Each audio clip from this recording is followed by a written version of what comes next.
Bismillahirrahmanirrahim. Assalamualaikum warahmatullahi wabarakatuh.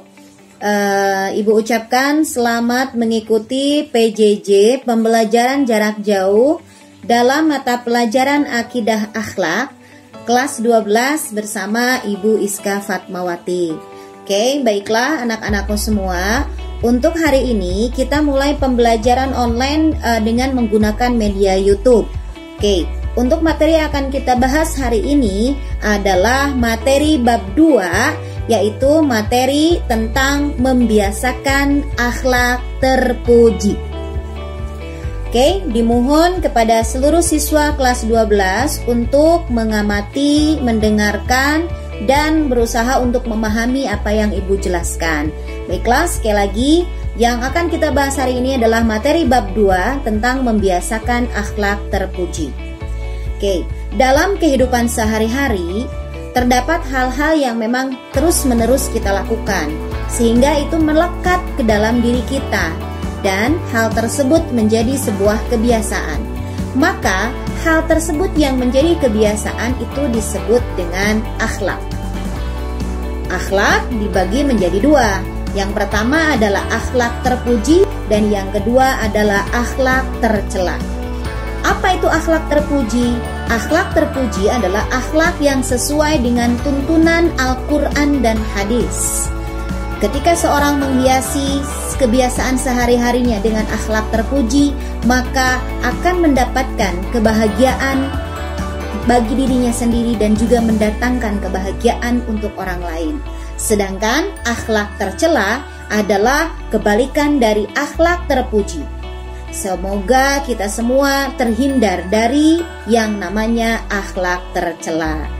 Oke, baiklah anak-anakku, untuk membiasakan akhlak terpuji, di sini ada beberapa akhlak terpuji yang akan kita bahas bersama. Yang pertama adalah amal soleh. Yang kedua adalah toleransi. Yang ketiga adalah tasammuh. Dan yang terakhir adalah ukhuwah. Baiklah, langsung saja ke membiasakan akhlak terpuji yang pertama, yaitu amal soleh. Kalian pasti sering mendengar kata amal soleh. Yang pertama kita bahas dulu tentang pengertian amal soleh.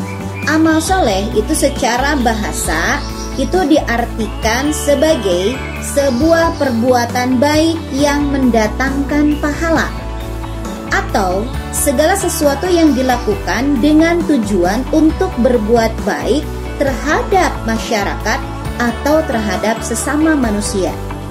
Itu yang pertama. Yang kedua, amal soleh itu kalau kita lihat dari bahasa Arab itu terdiri dari dua kata. Yang pertama dari kata amal dan yang kedua dari kata soleh. Amal artinya perbuatan, sedangkan soleh artinya baik, dan baik itu lawan dari kata rusak. Sedangkan secara istilah atau terminologi, yang disebut dengan amal soleh itu adalah perbuatan yang bersungguh-sungguh dalam menjalankan ibadah atau menunaikan kewajiban agama yang dilakukan dalam bentuk berbuat kebaikan terhadap sesama masyarakat atau sesama manusia. Amal soleh itu perbuatan baik, dan setiap perbuatan baik yang bermanfaat itu patut untuk dikerjakan. Amal soleh ada dua. Yang pertama, ada amal soleh yang sifatnya ubudiyah. Apa itu ubudiyah? Ubudiyah itu adalah amal soleh yang sifatnya seperti mendekatkan diri kepada Allah, seperti sholat, zakat, puasa, naik haji, dan lain sebagainya. Sedangkan yang kedua adalah sifatnya yang sosial, yaitu seperti menolong sesama manusia, menyantuni anak yatim, dan lain sebagainya. Dan beramal soleh itu sangat penting dalam kehidupan manusia. Yang kedua yang akan kita bahas tentang amal soleh setelah pengertian adalah dalil-dalil tentang pentingnya beramal soleh. Di sini ada beberapa ayat tentang amal soleh. Yang pertama adalah Quran surah Al-Bayyinah ayat 7 dan sampai 8 yang bunyinya seperti ini. A'udzubillahi minasyaitonirrajim. Bismillahirrahmanirrahim. Innalladzina amanu wa amilus solihati ulaika hum khairul bariyah. Jazaa'uhum inda rabbihim jannatu adnin tajri min tahtihal anharu khalidina fiha abada. Radiyallahu anhum wa radu an. Dzalika liman khasyiya rabbah. Shadaqallahul aliyyul azim. Quran surah Al-Baqarah ayat 7 dan 8. Yang artinya innalladzina amanu, sesungguhnya orang-orang yang beriman, wa amilus shalihat, dan mengerjakan amal soleh, ulaika hum khairul bariyah, mereka itu adalah sebaik-baik makhluk. Balasan mereka di sisi Tuhan mereka ialah surga yang mengalir di bawahnya sungai-sungai. Mereka kekal di dalamnya selama-lamanya. Allah ridho terhadap mereka dan mereka pun ridho kepadanya. Yang demikian itu adalah balasan bagi orang yang takut kepada Tuhannya. Oke, dalil tentang amal soleh yang kedua adalah Quran surah Al-Asr ayat 1-3 yang bunyinya seperti ini. Bismillahirrahmanirrahim. Wal 'asr innal insana lafi khusr illa alladzina amanu wa 'amilus solihati wa tawasaw bil haqqi wa tawasaw bis sabr. Yang artinya, demi masa, sesungguhnya manusia itu benar-benar dalam kerugian, kecuali orang-orang yang beriman dan mengerjakan amal soleh. Oke, kalau kita lihat yang tadi Quran surat Al-Asr ayat 1-3 itu ada lagunya ya. Ada yang tahu nggak kira-kira? Itu lagunya lagu nasyid Raihan kalau nggak salah. Demi masa, sesungguhnya manusia kerugian, melainkan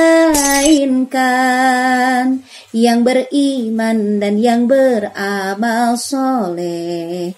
Ingat 5 perkara sebelum 5 perkara, sehat sebelum sakit,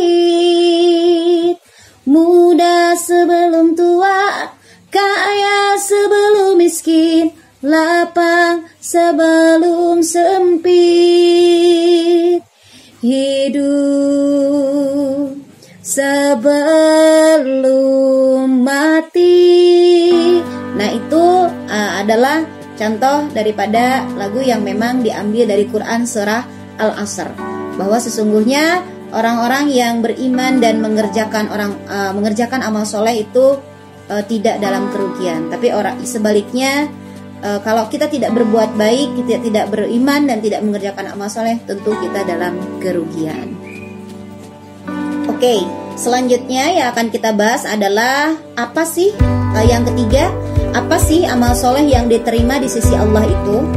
Nah, amal soleh yang diterima oleh Allah Subhanahu wa Ta'ala itu memiliki 4 kriteria. Apa saja kriterianya? Yang pertama, mengerti ilmu dari amal soleh yang kita lakukan. Jadi intinya, ketika kita paham kok kita harus berbuat baik seperti ini, tahu ilmunya, seperti misalkan kalau sholat itu tata caranya seperti apa, rukunnya seperti apa, nah itu mungkin akan lebih diterima di sisi Allah daripada orang yang memang sholat tetapi tidak tahu ilmunya, tidak tahu rukunnya, tidak tahu doa-doanya, seperti itu. Yang kedua, amal soleh yang diterima oleh Allah adalah memiliki niat yang baik. Sesungguhnya amal perbuatan harus disertai dengan niat, dan setiap orang tergantung pada apa yang dia niatkan. Hadis riwayat Bukhari Muslim. Niat adalah hal yang sangat penting. Jadi ketika kita melakukan amal soleh, ketika kita ingin membantu orang lain, niatkan dalam hati bahwa sejak saya menolong orang lain lillahi ta'ala, diniatkan sehingga kita mendapatkan pahala. Yang ketiga, amal soleh apa yang diterima oleh Allah? Yaitu amal soleh ketika mengerjakannya itu sabar di tengah melaksanakannya. Dan yang terakhir, setelah kita sabar dalam melaksanakannya, yang keempat adalah ikhlas setelah melaksanakan amal